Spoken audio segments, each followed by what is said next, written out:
Hello folks, I'm Upfielder and this is episode 2 of my hardcore expanding world border game. In this series, the world border started off at just 16 blocks wide and expands at 1 block per day. Well, actually 1.5 blocks per day, but you get the point. I didn't have so much as a tree for the first 5 days. This is a slow-paced world where I have to figure out different ways of playing the game, since I'm on an island with absolutely no villages and very limited biomes. In episode 1, I used game mechanics I haven't used in years. I went fishing, I used the enchanting table, and my XP farm was an skeleton spawner. The first 100 days then were about getting geared up, which is far slower without those villagers, but I can now focus on building some farms and even maybe start to make the island look amazing. Days 100 to 103, I set about building a villager breeder. Now, as I mentioned, there are no villagers in my world yet, so the only way that I can do this is to get a zombie villager and convert him back. Now, fortunately, at the end of episode 1, I was able to access a nether fortress, a few blocks of nether wart, and got some blazes to spawn. So I have everything I need to convert them. All I've got to do is build the breeder and then get some zombie villagers to spawn. What could possibly go wrong in a hardcore world? On day 104, I knocked out some torches on the island and I pillared up to reduce the spawns down below in the caves, and I waited. And I hit things with my bow. And it was a good 10 minutes and not a single zombie villager spawned. So on day 105, I remembered that I'd seen a zombie spawner. So I figured I'd go looking for that. Must be a quicker way to get a zombie villager, surely. Now, if you are racing down to my comments to tell me that I am an idiot, then stop. I know. Okay, after a fruitless 20 minutes, I went and checked the game mechanics. Zombie villagers do not spawn from spawners. So back to plan A. On the night of 106, I had some luck and I got my first zombie villager. There's a slight problem with him though. Did you spot it? He's a nitwit. Damn it. Still, that's not the end of the world. As long as villager number 2 isn't a nitwit, then all is still good. On day 108, I got my second villager, and boy did I make a mess of this. But in the end, I got him captured and into the villager breeder, and there we have it. In a world with no villagers, I now have a villager breeder.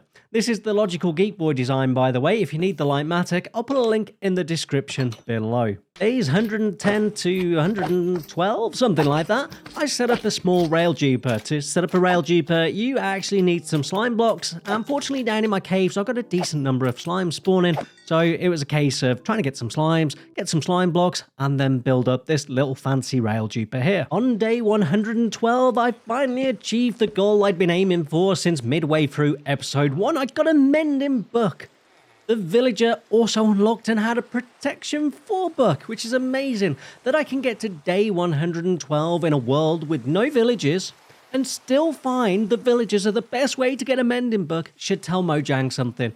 If you're going to mess with villagers in the next update, then fishing and the enchanting table both need an overhaul. Getting a mending book from anything other than a villager is an absolute nightmare. Having fixed up my pick, I set about creating a single cell iron farm. Nothing fancy, just my own design. Single cell, about 350, 370 ingots per hour. And since we're in the spawn chunks, it might be a while before I need to expand it. By day 115, the iron farm was built. Now all I needed to do was transport the villagers and get a zombie into position.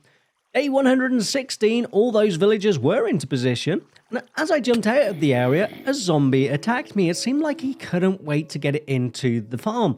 My only problem was I had no name tags on me, but as luck would have it, this zombie was happy to pick up items. And so by the end of day 116, I had a fully functioning iron farm. With that job completed, I spent a few days fixing up my tools, and then I set about making a carrot and potato farm. My game is updated to 1.20.2, and since zombie discounts no longer stack, I'm going to need a decent amount to trade with. Next up, we're jumping forward a bit to day 135. I already got the carrot layer in, and then it's time to do the potato layer.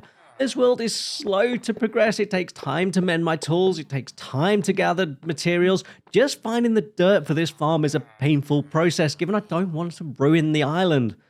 By day 137, it was time to get those last villagers in. Now, just a tip here, you'll notice I haven't pre-planted the potatoes.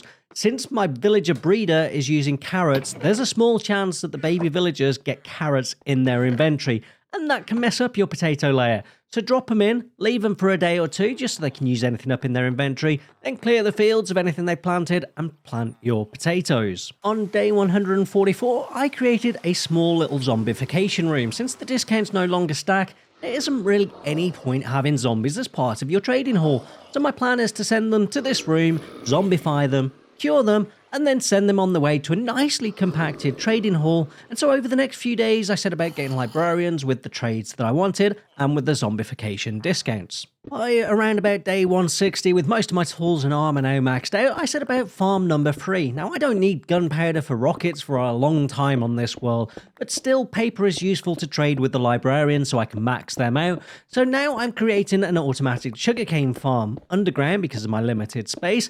This also means I can remove the messy looking sugarcane on the island as part of my island beautification process. After 2 Minecraft days of mining, I couldn't stand this slow pace any longer. Having already got to with the skelly skulls earlier, I went back to the nether fortress to get myself a third and get myself a beacon. Once I got the skulls, the next thing I needed was a spot to kill the wither. Now, normally you'd go underneath the platform in the end, but since I can't access the end for a long time, that means I need a spot in the nether. This used to be really easy because no matter what seed, the bedrock pattern was always the same. This hasn't been the case for a few versions now, and so I started mining. After spending the best part of half an hour with no joy, I definitely did not spin up a creative version of this seed and use a fill command to find a 3x3 spot. No sir. Let's just ignore me homing in suspiciously quickly on this 3x3 area and move on to the fact that I now have a nether star and I can set up a beacon and mine out the area for my sugarcane farm. Around day 168, I had that area all mined out ready for the build. Just one slight problem. This design requires some packed ice and I don't have any, nor do I have a cold biome. So here's my plan. I have a stony shore, and I believe if I build up high enough, water will turn to ice in this biome. And actually, within seconds of building the platform on day 170, I had my first piece. And then in the next 20 minutes, nothing else happened. In fact, had that first piece of ice not formed, I would have strongly questioned whether this plan was ever going to work. Then I had a brainwave. What about if I get some Frostwalker boots to seed the ice? I'm pretty sure I've seen Ilmango do an ice farm design years ago that used Frostwalker on armor stands to do something similar. And for once, my brainwave paid off. That's a brilliance, if you ask me.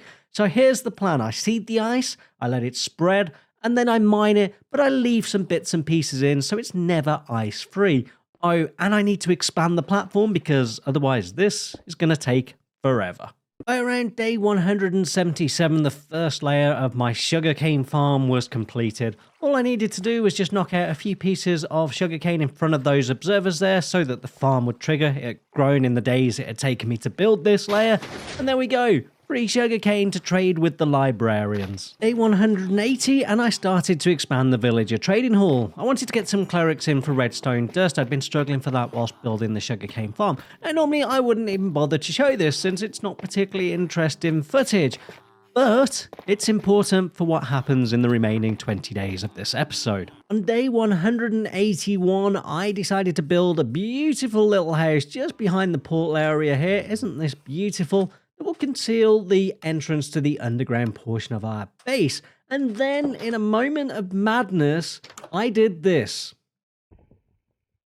And as I contemplated the end of yet another hardcore series to a stupid mistake, I tried to find the bucket of water in my inventory and failed miserably as I fell and just don't know what was going through my head.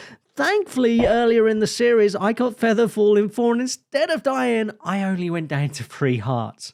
And after a quick change of pants, it was back on to the next portion of the base. So let me tell you about my concept.